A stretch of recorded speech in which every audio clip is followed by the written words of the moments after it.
Hey guys, welcome to our channel. In this video, we will show you the most effective solutions to fix your iPhone XR that would no longer turn on after an update.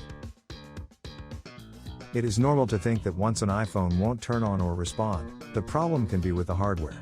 But that's not really the case most of the time, because as long as there are no signs of physical damage, the issue can only be a firmware problem. With that being said, here's what you can do about it.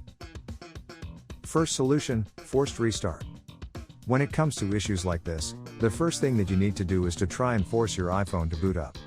There is the process called forced restart, which simulates the battery pull procedure. It has been proven to be very effective in fixing this issue, so that should be the first thing you have to do. Just quickly press and release the volume up and volume down buttons, and then hold the power key immediately after releasing the volume down button.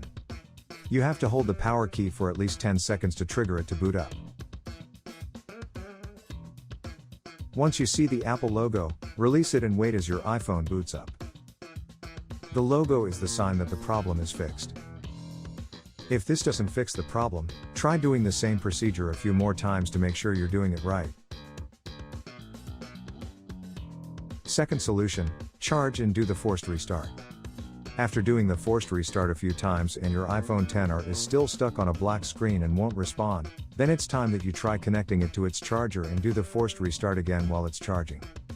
It's possible that the battery is drained and the firmware crashed when the device ran out of juice.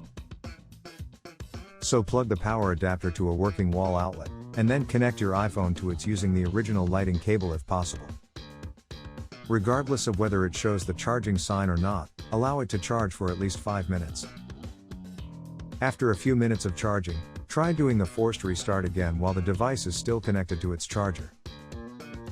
If the Apple logo shows, then it means the problem is fixed and you can let go of the power key. However, if your iPhone XR is still not responding after that, then it's possible that there's a problem with its hardware. You may have to get the device checked by a technician. We hope that this simple troubleshooting guide can help you. Please subscribe to our channel to support us. Thanks for watching.